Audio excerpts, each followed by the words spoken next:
Olá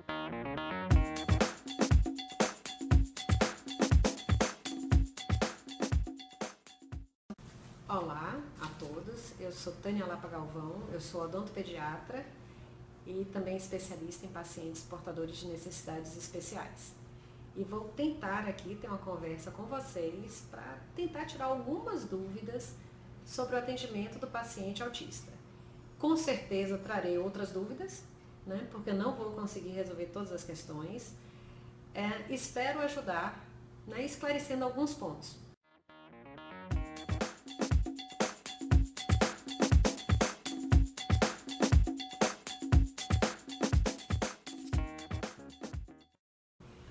O uso do sulfato ferroso é absolutamente inócuo para os dentes. Essa mancha é uma mancha externa e que será removida dos dentes com uma profilaxia profissional, com uma limpeza com pastas um pouco mais abrasivas, com pastas de borracha ou escovas específicas que são utilizadas pelos dentistas. É uma mancha externa que não interfere no dente, na formação, na composição desse dente. E essa mancha não é transmitida do dente de leite para o dente permanente. Essa é uma mancha que está sendo ocasionada enquanto houver o uso do sulfato ferroso. Uma vez cessado o uso, faz-se a limpeza e o dente recupera a cor. E também durante o uso, algumas vezes, a gente precisa fazer a limpeza porque algumas pessoas há uma liberação maior do sulfato ferroso na saliva. Quando no uso do sulfato ferroso, a gente sugere que após a utilização do medicamento, que se faça, que a criança beba água ou que mantenha os dentes limpos. E é importante que essas pessoas que estejam fazendo uso do sulfato ferroso tenham uma boa qualidade de escovação, porque a qualidade de escovação vai ajudar a uma menor aderência de pigmentos na placa.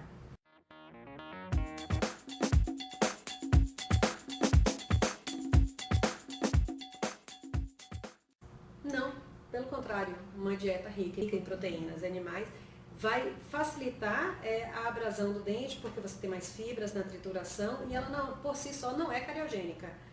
É uma dieta rica em carboidratos e uma dieta perigosa para o dente, né? Inclusive porque o carboidrato adere mais nos dentes, né? Vai ficar retido ali e você tem uma menor trituração. Então, comer carne, mesmo que aquele fiapo de carne esteja no dente, aquilo ali não vai causar cárie. Esse fiapo que fica entre a fibra da carne que vai ficar entre um dente e outro, ela poderá prejudicar a gengiva porque vai estar traumatizando. E por isso a gente precisa fazer uso do fio dental, né? E também porque aí pode impactar outros tipos de alimentos além da fibra animal propriamente dita, né? Mas essa dieta rica em proteína animal não trará problema para os dentes.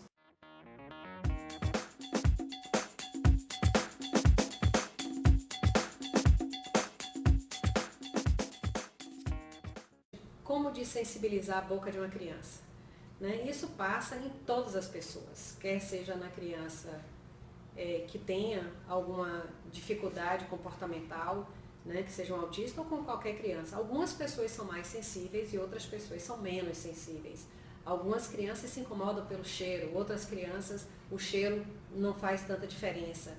Então a gente tem que individualizar. A gente pode desde sempre, desde a criança pequenininha, tentar manipular essa boca de uma forma prazerosa. Às vezes eu fico muito preocupada porque eu vejo a pessoa com uma obsessão, vou escovar o dente, segura a criança, trava e chup, chup, chup, chup, escova o dente. Isso é uma coisa perigosa, porque você não está dando sequer a oportunidade, na fase oral, a criança descobrir que pode ter um prazer com aquilo. Pode ser gostoso, a cerda que passou no palato, que fez a cosquinha na língua. Eu acho que essa dessensibilização vai muito de pessoa para pessoa. Claro que a gente tem que persistir na ideia de que vai ser uma coisa boa e não que vai ser uma coisa difícil e complicada.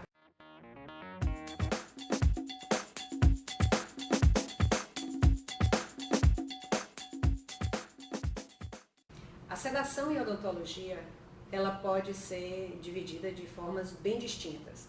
Existe a sedação que uma pessoa adulta convencional, eu uso o termo de convencional, que é um adulto qualquer, que vai para o dentista, por exemplo, para fazer um implante, aí ele usa um comprimido de um Dormonide, de uma coisa assim, um benzodiazepínico e tal, e vai dormir.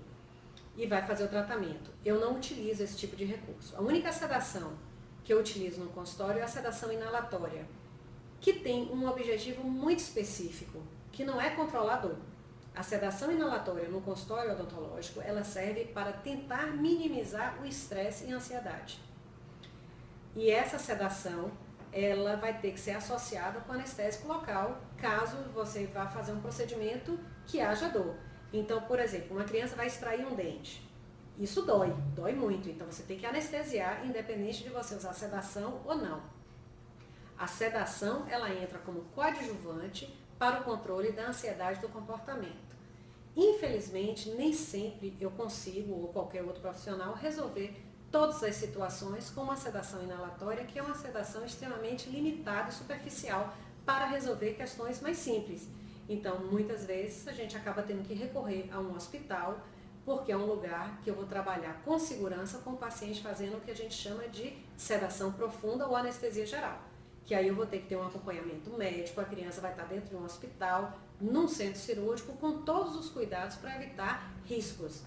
As pessoas têm um preconceito muito grande a respeito de sedação no consultório, achando que é muito tranquilo, e diz que sedação no hospital com anestesia geral é uma coisa muito arriscada. Na verdade, o consultório odontológico, a gente trabalha com um monte de instrumento, pérfuro cortante, turbina ligada. Se a criança fica muito agitada, a chance de passar numa bochecha, de machucar, de trazer transtornos é real, né? Eu posso estar fazendo uma restauração e aquela turbina resvalar, passar uma broca na bochecha. Então a gente tem que imaginar que a criança pode aspirar alguma coisa, pode se engasgar, riscos existem, né? Você está tirando um dente à força numa criança no consultório, a criança bater na sua mão do profissional sem querer, tudo muito tumultuado, e a criança vai acabar aspirando um dente e você sair daqui correndo para uma cirurgia no centro cirúrgico para tirar um objeto estranho que foi aspirado e está no pulmão de uma criança. Então, muitas vezes a gente tem que tirar a história, o paradigma de que o centro cirúrgico é uma coisa muito ruim e entender que pode ser de grande benefício para aquela criança.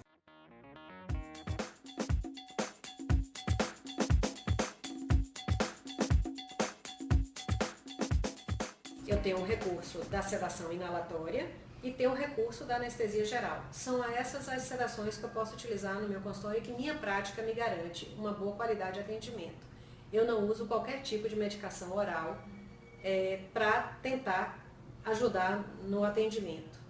A sedação inalatória pode ajudar muito as crianças, principalmente aquele paciente que tem algum pouquinho de relação, porque ele vai lentamente aprendendo o comportamento. Essa é a grande vantagem da sedação inalatória, é permitir que o paciente vá percebendo que o tratamento pode ser mais fácil do que ele tinha imaginado, porque é uma situação adversa sentar no consultório odontológico e a boca da pessoa, né, de qualquer pessoa, é uma área muito particular, muito íntima. E o dentista vai lá e mete a mão, mete turbina, espelho, futuca, cava e tal. E você, através da boca, é uma área que a criança tem um contato muito grande com o mundo, principalmente a criança autista, que tem uma limitação de comunicação e ela experimenta o mundo muito através da boca. Então, a sedação inalatória pode permitir que esse paciente aprenda. A grande questão é que, muitas vezes, para que a gente consiga colocar a sedação inalatória no paciente, o paciente precisa ser levado para a cadeira. A gente tem que conter o paciente um pouco até que essa sedação comece a fazer algum efeito. Então, às vezes, é difícil os pais entenderem que a sedação inalatória não é um milagre, um passe de mágica que o paciente, porque vai usar aquilo, vai entrar feliz da vida, sentar na cadeira, botar o gásinho no nariz, inclusive porque não é assim que funciona.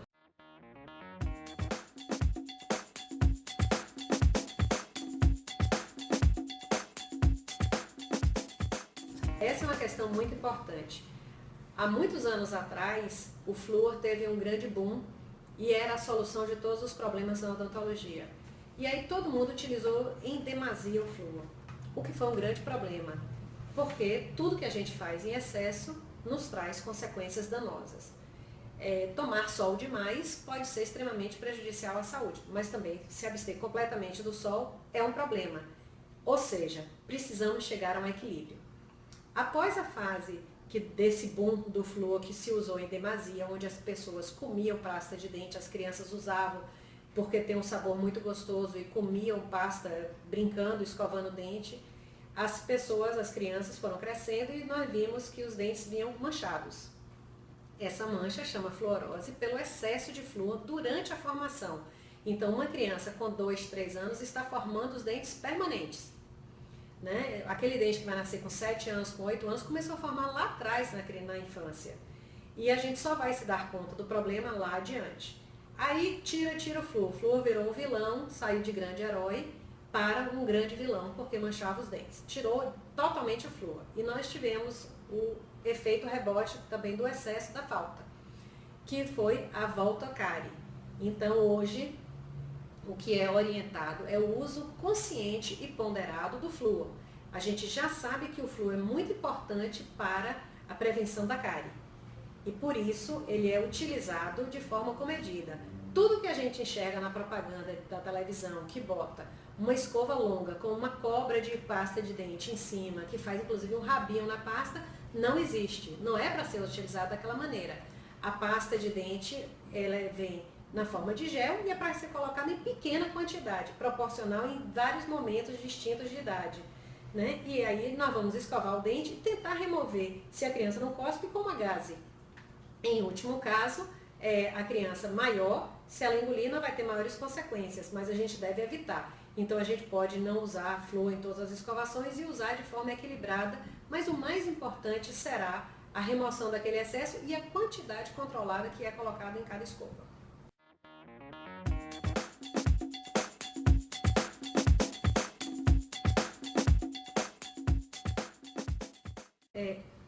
O creme dental com flúor, como eu falei, é o creme que traz grande benefício. Hoje a Sociedade de Pediatria, a Sociedade Médica de Pediatria e a Sociedade de Odontologia traz a correção, né, dessa ideia de que não era para usar creme dental fluoretado e pede para usar creme dental fluoretado.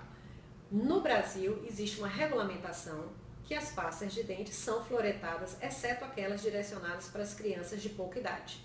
Então, em último caso, vai ser utilizado um creme dental sem flúor, sabendo que a gente corre o risco de perder o benefício que esse flúor poderia trazer.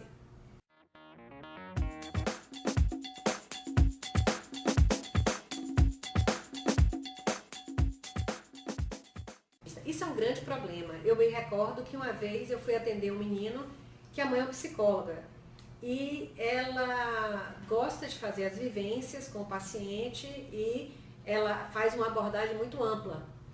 Só que ela esqueceu de um detalhe, ela não tem uma boa relação com a odontologia, a mãe.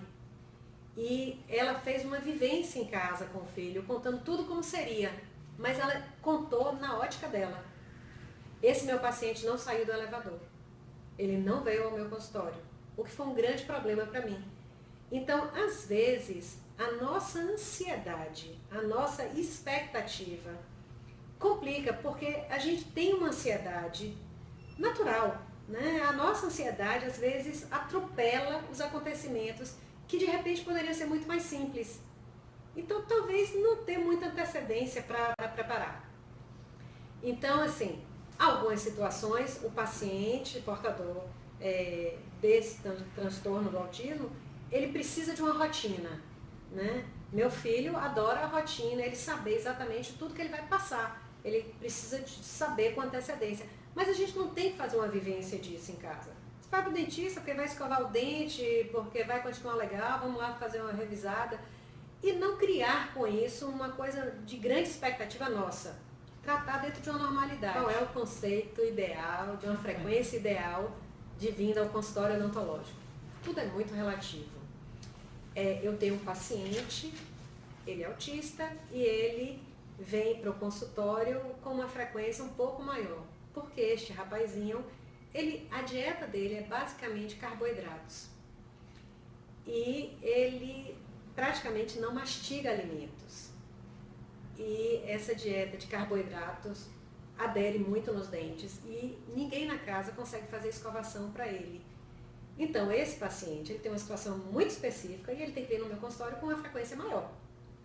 No entanto, eu tenho outros pacientes que têm dentes perfeitíssimos, muitíssimo bem escovados, porque aprenderam, gostaram, fazem isso com uma regularidade muito boa, tem um padrão de escovação que poucos adultos da minha convivência social teriam, e eles não precisam vir com essa frequência toda. Vão ao consultório para um controle, uma revisão geral a cada 6 meses, alguma coisa assim. Então, cada situação determina uma necessidade.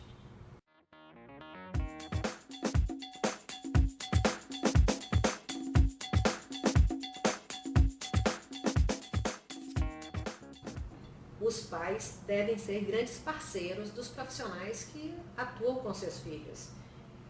E é muito importante a confiança que o pai vai ter no profissional e a troca de relação, né? O dentista fica muito pouco tempo com o paciente. Então é importante que o pai, que a mãe traga para a gente informações relevantes como o sabor. Se você colocar um sabor de laranja, vai ser péssimo. Use um sabor de menta. Então a gente já pode evitar um sabor que aquela criança não vai gostar e ir para um que pode ser mais prazeroso. Eu já tenho um gancho para isso. Aí, se você falar, olha, a vibração em excesso incomoda. O barulho, a gente sabe que o barulho pode ser um fator assim, de grande irritação.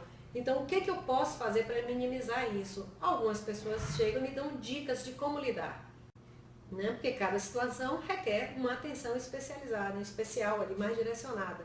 Então, eu vou ter que pegar esse paciente e usar as informações que os pais trazem. O que traz prazer para essa pessoa? Ele gosta de cinema, ele gosta de água, ele gosta de cavalo, ele tem um cachorro que ele gosta, ele tem um amigo que é parceiro. Então, essas pequenas dicas podem ajudar para eu saber, inclusive, o que eu vou ficar falando e tentando enriquecer na relação.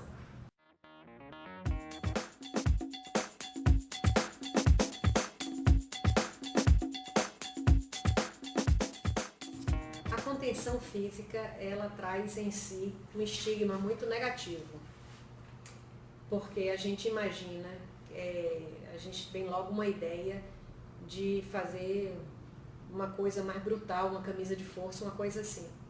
A contenção física, muitas vezes, ela é mais confortável do que as pessoas segurando de maneira inapropriada.